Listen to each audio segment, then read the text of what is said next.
En aquel tiempo, muchos judíos que habían venido a casa de María, al ver lo que había hecho Jesús, creyeron en él. Pero algunos acudieron a los fariseos y les contaron lo que había hecho Jesús. Los sumos sacerdotes y los fariseos convocaron al Sanedrín y dijeron: ¿qué hacemos? Este hombre hace muchos signos. Si lo dejamos seguir, todos creerán en él y vendrán los romanos y nos destruirán el lugar santo y la nación.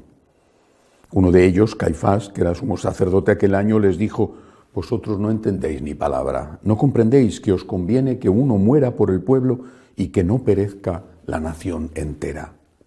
Esto no lo dijo por propio impulso, sino que por ser sumo sacerdote aquel año habló proféticamente anunciando que Jesús iba a morir por la nación. Y no solo por la nación, sino también para reunir a los hijos de Dios dispersos. Y aquel día decidieron darle muerte.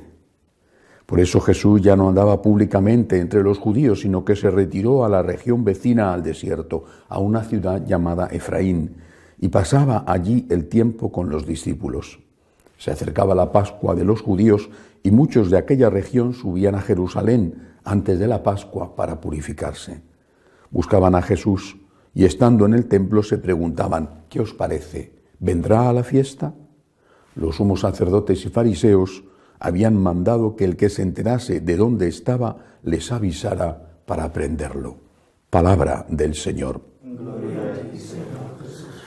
La situación en Israel, como una parte de la provincia romana de Siria, de Asia, era una situación política explosiva.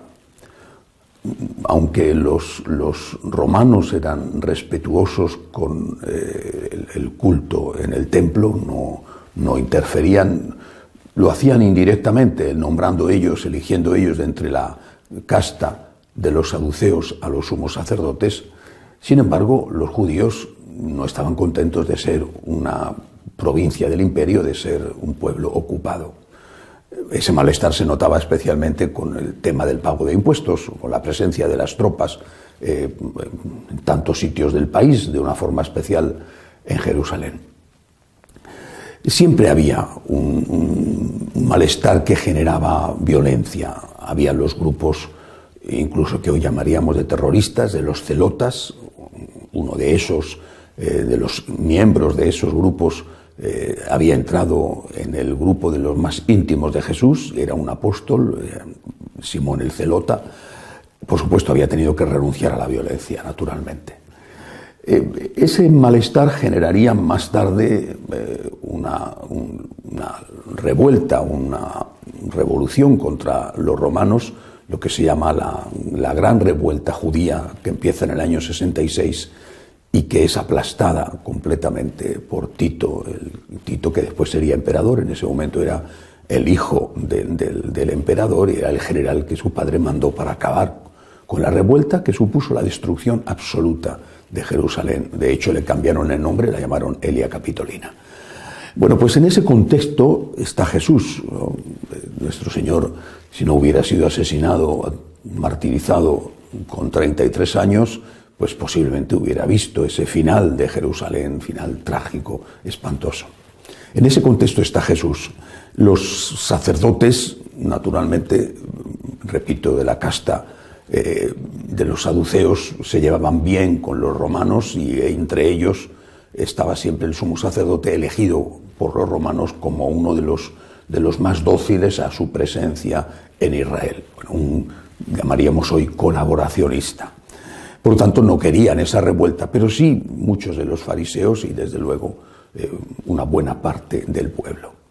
En ese contexto, repito, está Jesús y se desarrolla este diálogo que hoy nos cuenta el Evangelio de San Juan.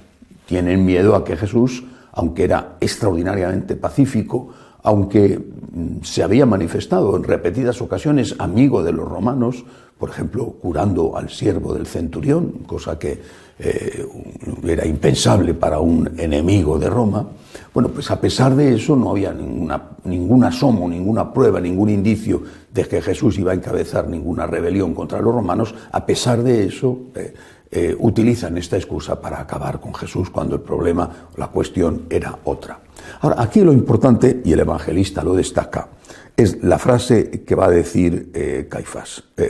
Es una frase, repito, que el evangelista destaca porque él la ve ya desde la perspectiva de la Pascua, él la ve ya después de la muerte y de la resurrección del Señor.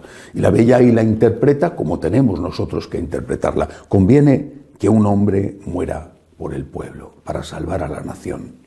Y el propio evangelista, meditando sobre ello, lo decía en tanto que sumo sacerdote y estaba haciendo una profecía, aunque no sabía la profundidad de lo que decía. Cristo muere para salvar al pueblo. Solo Cristo muere para salvar al pueblo. Es decir, muchísima gente, por desgracia, muchísima gente a lo largo de la historia ha muerto siendo inocente. Hay gente, muchos en cada país, que han muerto por salvar a su pueblo, en las guerras, por ejemplo. Hay gente también que ha muerto por salvar a la humanidad, pues a veces contagiándose de una epidemia, luchando para curar a unos enfermos. Creo que estamos viendo hoy en día ejemplos heroicos de esto con tantos sanitarios y otras personas, no solamente sanitarios, que están siendo infectados en su trabajo para intentar salvar a algunas personas de la muerte que le puede venir por el virus. Pero estas personas que merecen, en muchos países tienen una estatua como un héroe nacional o a veces son héroes anónimos, merecen realmente el aplauso y la consideración. Otros han muerto siendo inocentes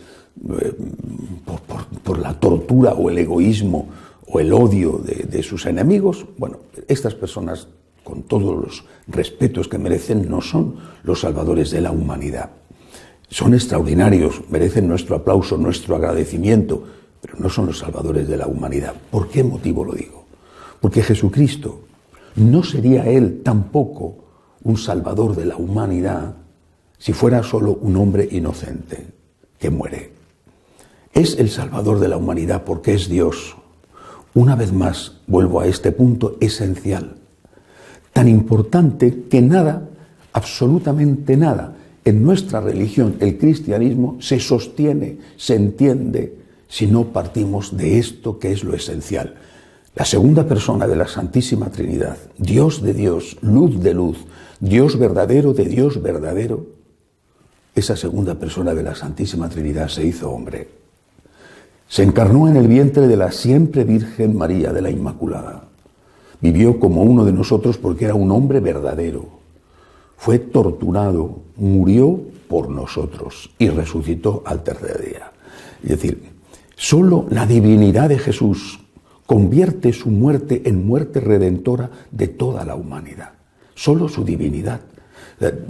Cuando le contemplemos en la cruz dentro de unos días, o cada día mirándole en los crucifijos, no vemos solamente a un hombre inocente llevado al matadero, no vemos a un héroe del pueblo, vemos al Dios crucificado. Esto es lo que hace grande, lo que hace única, lo que hace salvadora la muerte de Jesús. Es el Redentor porque es Dios que se entrega por amor a nosotros. Es Dios que muere por aquellos que le matan.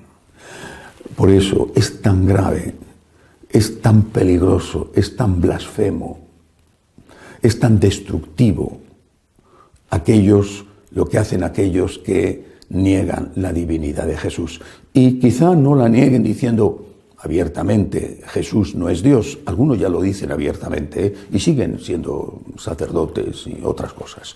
Bueno, no suelen decirlo tan abiertamente, no sé qué habrá en su corazón, pero lo dicen indirectamente cuando dicen hay que cambiar el mensaje, hay que modernizarlo, hay que poner la Iglesia al día.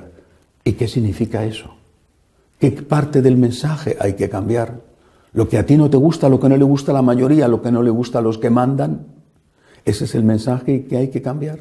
¿Y por qué hay que cambiar un mensaje dado por Dios? Porque si fuera un mensaje dado por un hombre, pues sí, claro, hay que actualizarlo. Los hombres somos siempre contingentes. Pero cambiar el mensaje dado por Dios significa que has dejado de creer en la divinidad de Jesús. Este es el gran dilema de nuestra época. Y eso es lo que nosotros entrando en la Semana Santa, tenemos que meditar. Dios se hace hombre, Dios muere por mí, Dios resucita por mí. Pero Dios también me enseña. Dios es Salvador cuando muere en la cruz y Dios es Salvador cuando pronuncia sus parábolas, el sermón de la montaña, perdonad a vuestros enemigos, nos dice. Dios es Salvador cuando enseña, también cuando se sacrifica y muere y también cuando resucita, también cuando enseña. Mis palabras no pasarán. Y no pasarán no porque sean palabras de hombre, sino porque son palabras de Dios, del Dios hecho hombre, ciertamente, pero palabras de Dios. Nosotros confesamos la divinidad de Jesús y eso significa que aceptamos sus palabras y que sus palabras nada, nunca, nadie las puede cambiar. Y los que la cambian o quieren cambiarlas simplemente han dejado de creer que Cristo es Dios.